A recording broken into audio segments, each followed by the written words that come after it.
So yun, good morning mga master.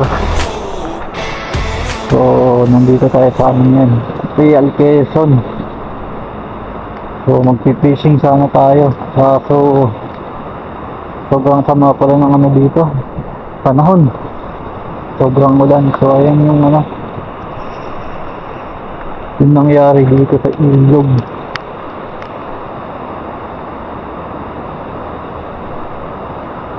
Papunta dun sa kabila kasi mag-asawang bato.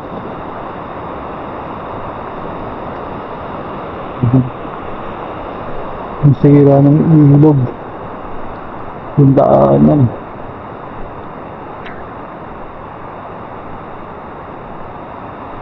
So dito sana tayo pupwesto. Buka na ng ilog, kaso delikado kasi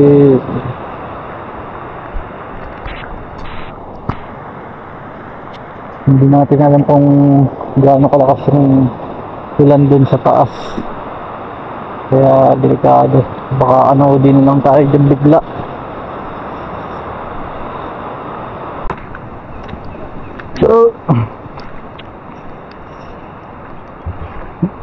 So negative yung stock natin.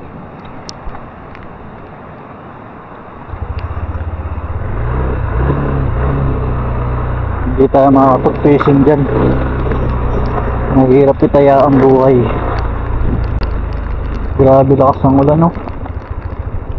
Yun o, kung nakikita nyo yung ulan, lakas.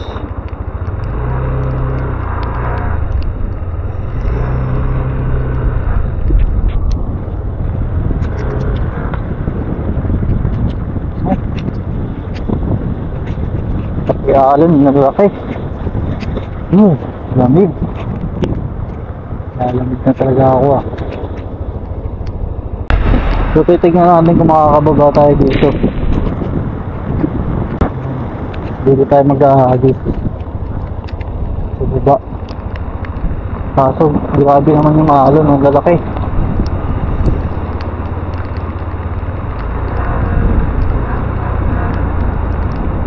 Hanap lang tayo ng pwede nating babaan.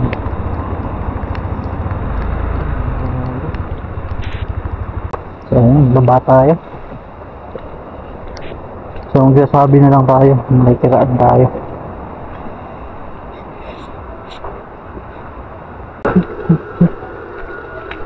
Pwede po makiraan?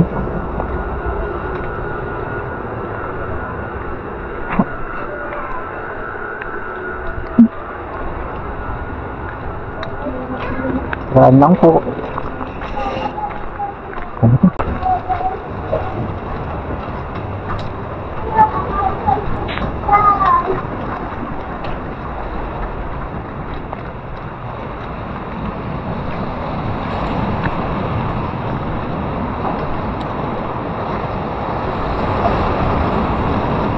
Wow.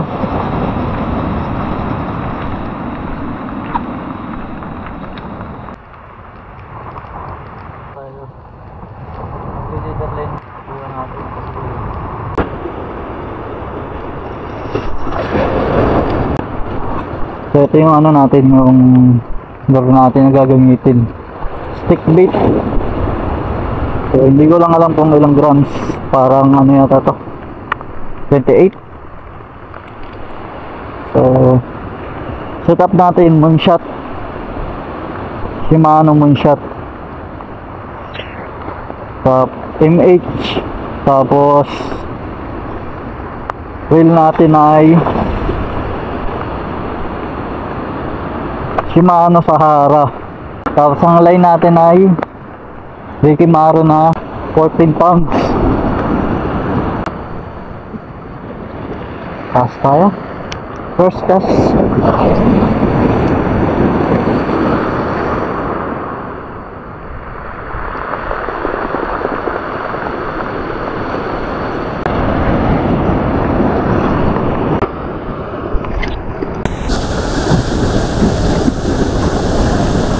Grabe yung alon, no?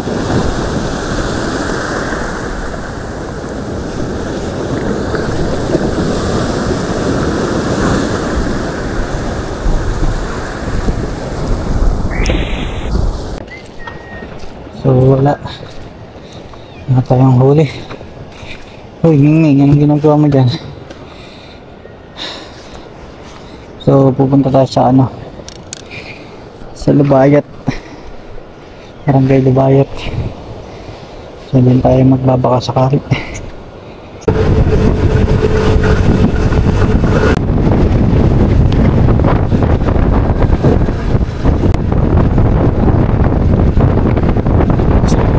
Lubayat. Ito yung barangay Lubayat. Diyan tayo sa bubang fishing. Sana makadali tayo. Sana makahuli tayo. Pero ang pinunta ko talaga dito ay maglulublob ako sa dagat alat kasi ayun, nakikita nyo may tumubo sa aking mga butlik-butlik buong katawan.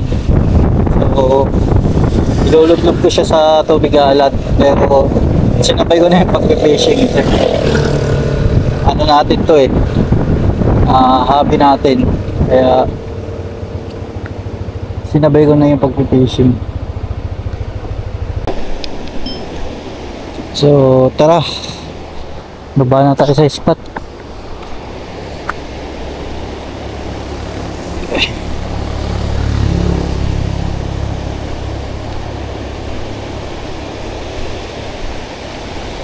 So matagal-tagal din tayong hindi nakabalik dito sa spot na to. So huling ano ko dito, huling balik ko, 0 ako.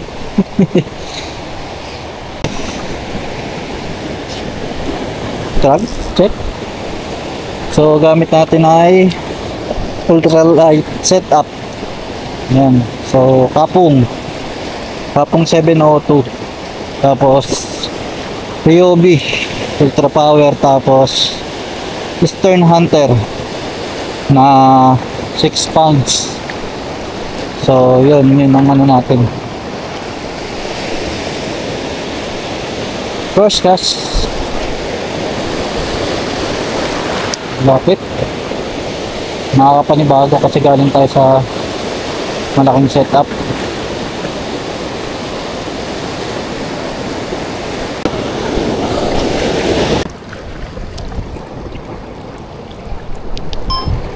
So gagamit tayo ng sukbit. Ayaw kasi pansinin yung lure natin. Madaming isda nasa mababaw. Mga ano, mga snapper. So ayaw nila pansinin yung ano,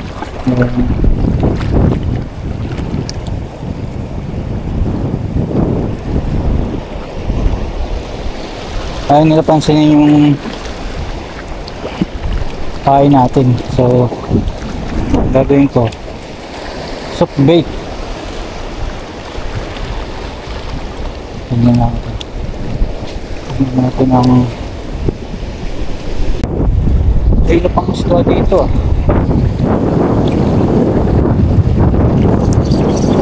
So oh, good. Ayan o, so nakapisyon tayo. First fish natin, ayan siya. Wala, lapu-lapu. So hindi na tayo 0. Sukbit lang pala kakagat. Ayun, na-release na, nakaka-release na. So i-release ko talaga yung maliit eh.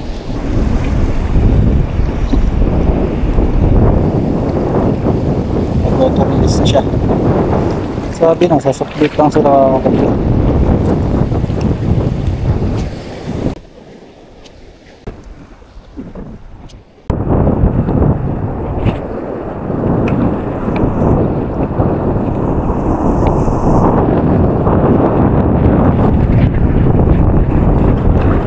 Huli. Happy.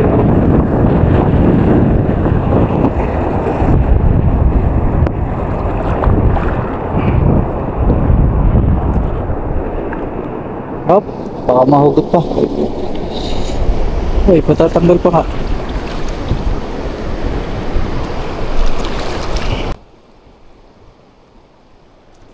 So ito yung first fish talaga natin.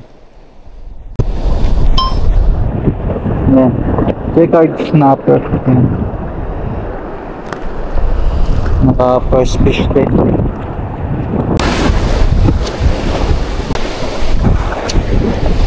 Hinantay ano lang tayo ah. Uy! Sayang yun ah. Yun. Huli. Bililit. Ay! Bumitaw! So dalawang beses siya nag-strike. Tapos nakabitaw pa siya.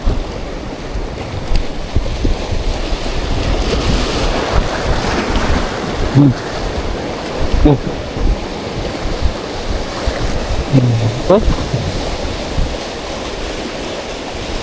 Nandiyan pala kayo ha. Yung mga good size lang sana.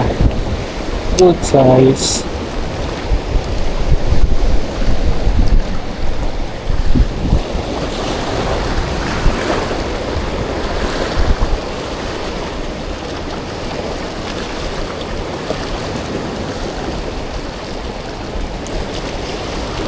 Nasaktan nga ata ah. Punta sa batuan.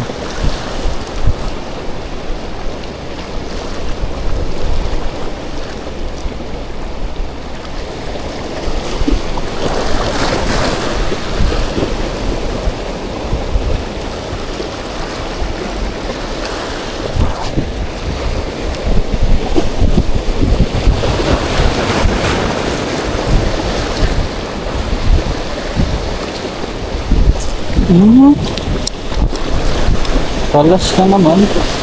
Tanggal siguro.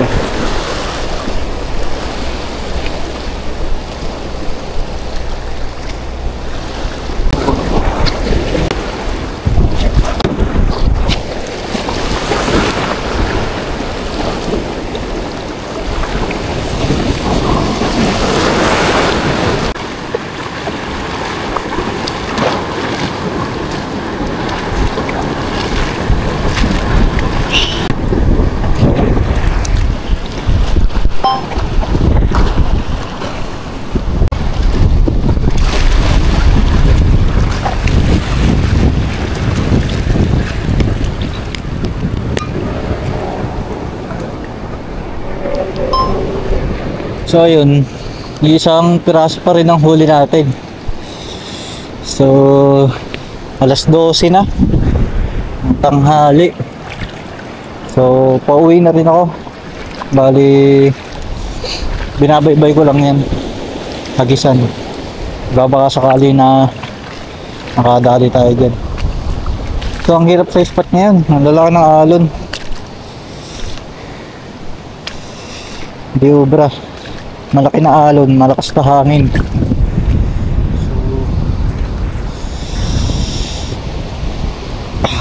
Bagay na gano'n lang naman tayo. Testing lang naman ulit. So yun, update na lang ako pag makahuli ulit ako.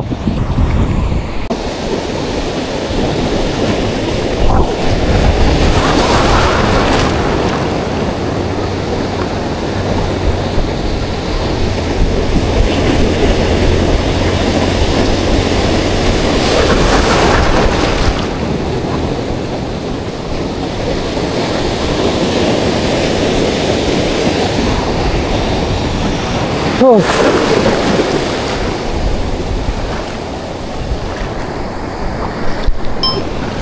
So ayun,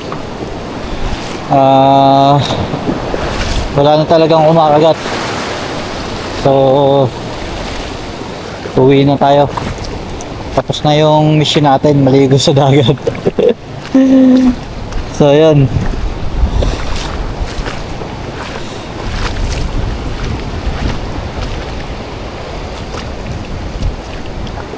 So yun, uwi na lang tayo. May huli naman tayo, isang piraso, isang snapper. So hanggang dito na lang. Bye bye.